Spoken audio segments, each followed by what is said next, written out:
साथ मैं हूं स्वाति श्रीवास्तव। महाकुंभ में 44वें दिन भारी भीड़ देखने को मिली। दोपहर 4 बजे तक ये आंकड़ा 97 लाख तक पहुंच गया। लाखों लोगों ने आज भी स्नान किया है और अब तक 63 करोड़ 36 लाख से ज्यादा जो लोग हैं, श्रद्धालु हैं, स्नान करने के लिए पहुंच चुके हैं और अपने आप में एक बहुत बड़ा रिकॉर्ड है। 26 फरवरी महाशिवरात्रि तक महाकुंभ चलेगा और कल महाशिवरात्रि के पर्व पर एक बार फिर से भारी भीड़ पहुंचने का अनुमान है। बड़ी संख्या में श्रद्धालु पहुंच सकते हैं और ऐसे में आस्था का ऐसा महाजन समुद्र देखने को मिलेगा जिसका अंदाजा भी नहीं लगाया जा सकता। दोपहर 4 बजे तक 97 लाख लोगों ने आज पवित्र संगम में स्नान किया और अब तक ये जो आंकड़ा है वो 63 करोड़ से ऊपर पहुंच चुका है। शुरुआत में एक अनुमान लगाया गया था, अनुमान ये था कि इस बार 40 करोड़ वहां पर लोग पहुंचेंगे, लेकिन इस अनुमान से कहीं ज्यादा भीड़ पहुंची है और अभी भी दुनिया भर के कोने कोने से श्रद्धालु पहुंच रहे हैं पवित्र संगम में स्नान करने के लिए और कल महाशिवरात्रि पर अंतिम स्नान है और ऐसे में तैयारियां अभी से प्रशासन की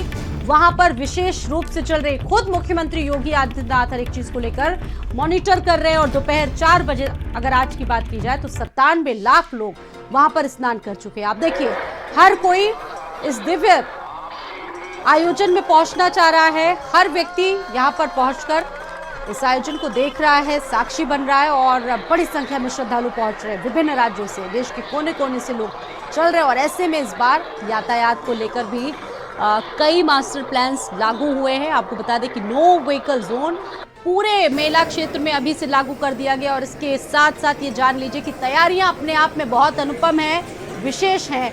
हर एक स्थिति पर प्रशासन, आप देखिए, इस तरह से पैनी नजर है वो बनाए हुए और साथ ही साथ सीसीटीवी के माध्यम से हर एक चीज पर पुलिस प्रशासन अपना कंट्रोल बनाए हुए है। कल महाशिवरात्रि के पर्व पर महाकुंभ का अंतिम स्नान है और ऐसे में भारी भीड़ पहुंचने की उम्मीद है और इन्हीं तमाम चीजों को लेकर प्रशासन पूरी तरह से चाक चौबंद है, व्यवस्थाएं चाक चौबंद है। श्रद्धालु एक तरफ बड़ी संख्या में वहां पर पहुंच रहे हैं, वहीं दूसरी तरफ प्रशासन भी पूरी तरह से मुस्तैद है और सबसे महत्वपूर्ण बात यह कि क्राउड मैनेजमेंट को देखिए, कल 26 तारीख को शिवरात्रि का त्यौहार है जिसके दृष्टिगत पुलिस डिप्लॉयमेंट किया गया है।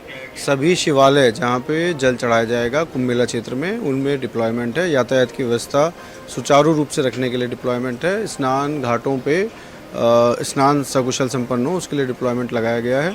नो व्हीकल जोन पूरा कुंभ मेला क्षेत्र घोषित किया गया है। जोनल व्यवस्था जो है वो लगाई गई है। जिस जोन से जो श्रद्धालु आएंगे वो उन्हीं घाटों पे उन्हें स्नान करने के लिए डाइवर्ट किया जाएगा और वहीं से सकुशल स्नान संपन्न करा के उन्हें रवाना कराया जाएगा। देखिए, कल महाशिवरात्रि का अंतिम स्नान है और हमारी तरफ से तैयारियां पूरी हैं और पहले से भी जितने हमारे बड़े स्नान दिवस होते हैं तो एक्स्ट्रा हम लोग अपनी फोर्सेस का डिप्लॉयमेंट करते हैं और रेलवेज़ के साथ में, यहाँ पे एयरपोर्ट के साथ में और सभी जगह से बेहतर समन्वय रहता है और जितने हमारी पार्किंग्स हैं सभी को एक्टिवेट कर दिया गया है। सभी जगह फोर्सेस का डिप्लॉयमेंट है और हमारे ऑफिसर्स को हमने डायरेक्शन दिया है कि एक तो पार्किंग प्रबंधन बेहतर है, ट्रैफिक को लेकर कहीं पे जाम की स्थिति ना बने, तो जितने जंक्शंस हैं और इम्पॉर्टेंट हमारे पार्किंग्स हैं वहाँ पे भी सीनियर ऑफिसर्स को डिप्यूट किया गया है। मजिस्ट्रेट्स के साथ में पुलिस के सीओ लेवल के ऑफिसर्स को डिप्यूट किया गया है और जितने शिवालय हैं जहाँ जहाँ पे भी श्रद्धालु जाएंगे और जलाभिषेक करेंगे तो उसकी भी उत्तम व्यवस्था की गई है।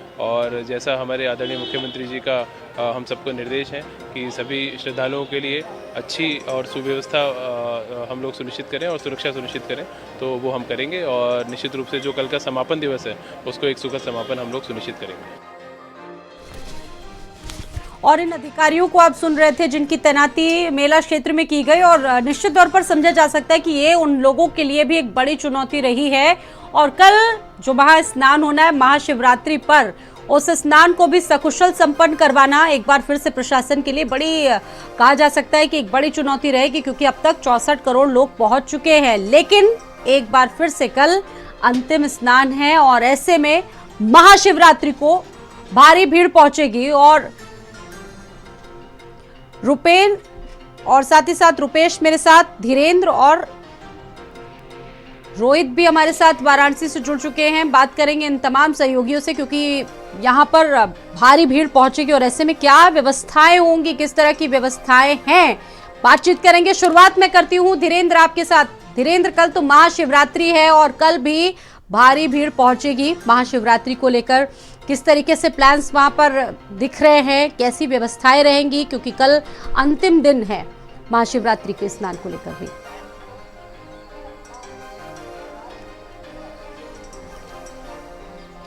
देखिए, महाशिवरात्रि का अंतिम जो स्नान पर्व है, ये महाकुंभ का अंतिम स्नान पर्व है। इसी के साथ ही इस 2025 में महाकुंभ जो लगा हो उसका औपचारिक समापन हो जाएगा। अगर हम तैयारियों की बात करते हैं तो प्रतिदिन यहाँ पर 1 करोड़ से अधिक जो श्रद्धालु हैं वो आस्था की डुबकी लगाने के लिए महाकुंभ में पहुँच रहे हैं और आस्था की डुबकी लगा रहे हैं। लेकिन जिस तरीके से शिवरात्रि का स्नान पर्व है तो इसको लेकर प्रशासन का यह अनुमान है कि बड़ी संख्या में यहाँ पर श्रद्धालु आस्था की डुबकी लगाने के लिए आएंगे।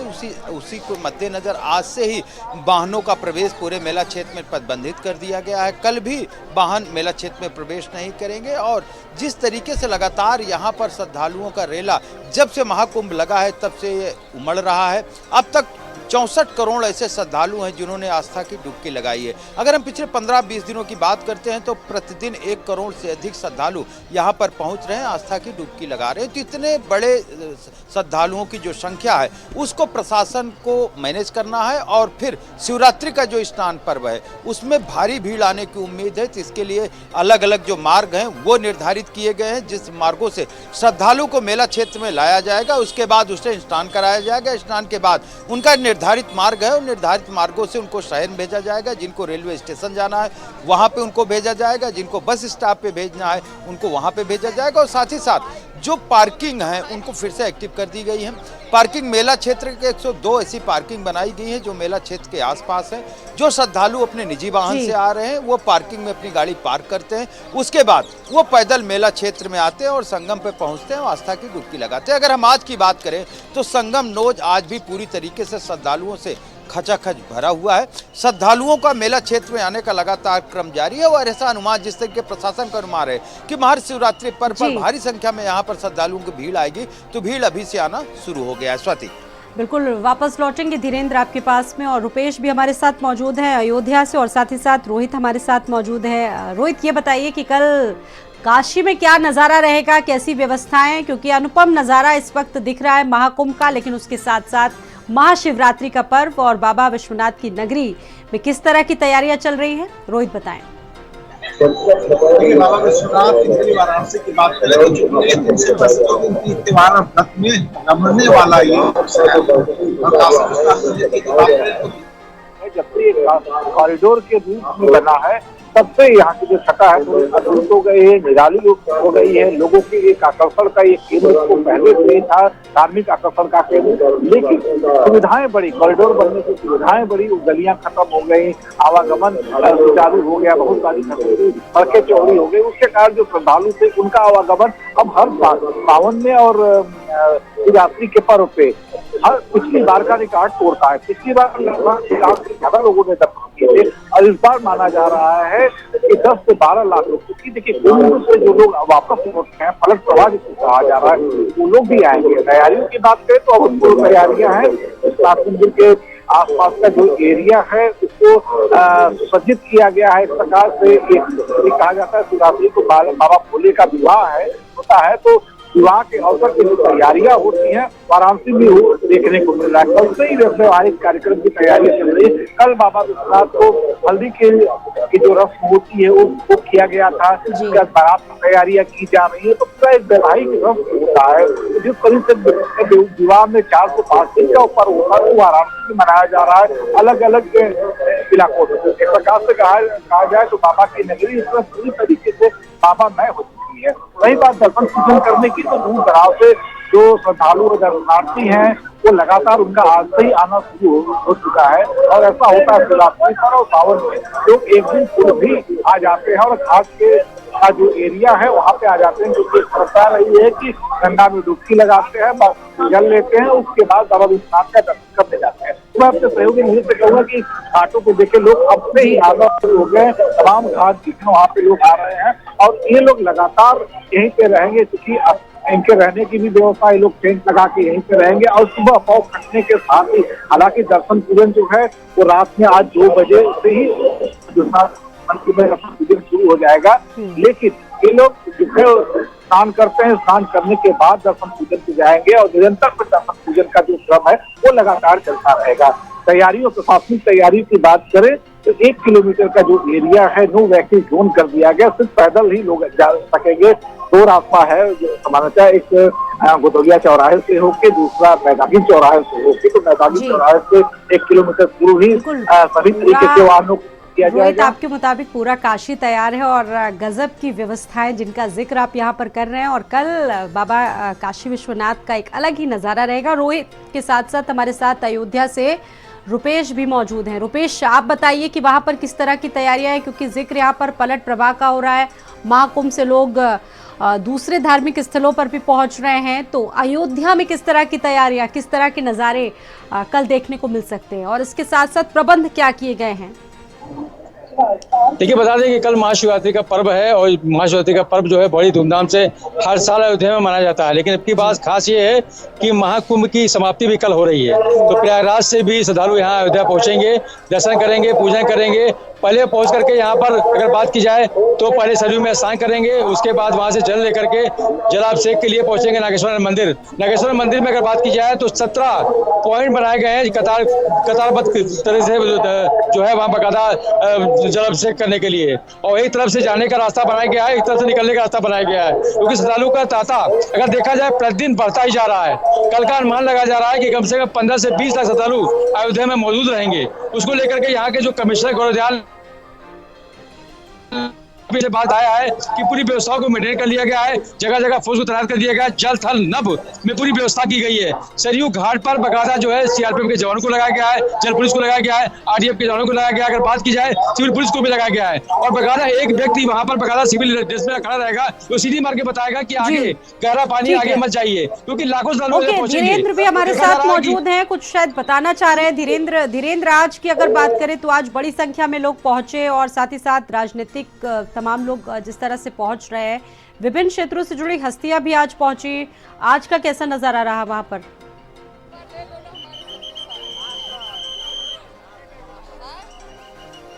देखिए, महाकुंभ में दिन प्रतिदिन एक नया नज़ारा देखने को मिलता है, अलौकिक दृश्य मिलती है। और जिस तरीके से जो मानव जन समूह का ये लगातार यहाँ पर कारवां देखने को मिल रहा है, ये अपने आप में अद्वितीय है।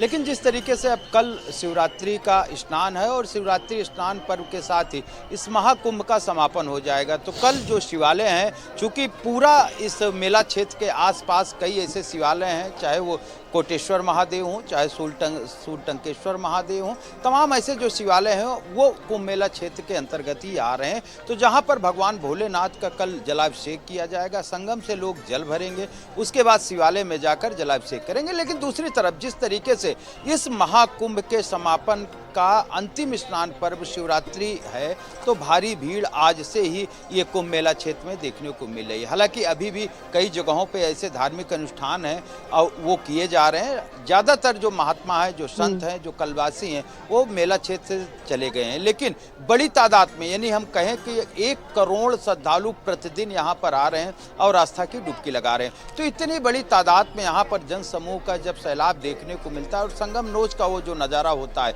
700 से 800 मीटर केवल जन समूह, यानी जो श्रद्धालुओं का समूह है, वो दिखाई देता है और वो आस्था की डुबकी लगाकर और पूरी तरीके से भक्तिमय होते हैं और उसके बाद वो सकुशल वापस चले जाएं। ये बड़ी चुनौती प्रशासन ठीक है, आप सभी का बहुत धन्यवाद। धीरेन्द्र समेत आप सभी का बहुत बहुत धन्यवाद। रोहित आपका भी और रुपेश आपका भी बहुत शुक्रिया।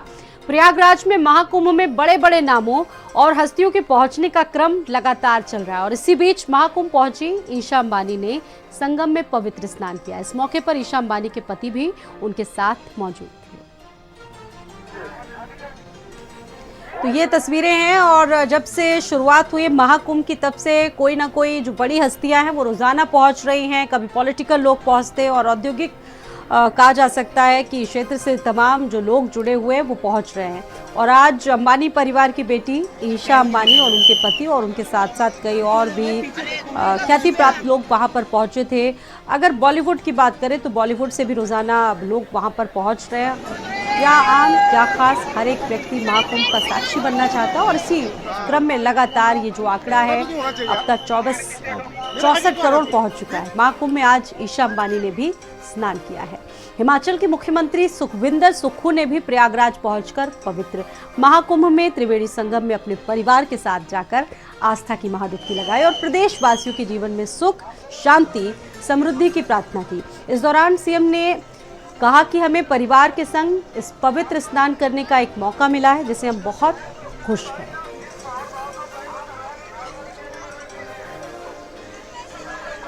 हिमाचल प्रदेश के मुख्यमंत्री अपने पूरे परिवार के साथ पहुंचे थे त्रिवेणी संगम में। परिवार के साथ उन्होंने आस्था की डुबकी लगाई और पूरा परिवार बहुत उत्साहित, बहुत आह्लादित नजर आया और पूरे देश के सुख शांति की उन्होंने कामना की। बहुत अच्छा भाव है, आस्था और विश्वास का संगम है, हमारी संस्कृति का परिचायक है, सभी धर्मों का सम्मान और अपनी संस्कृति का ये परिचायक ये महाकुंभ है।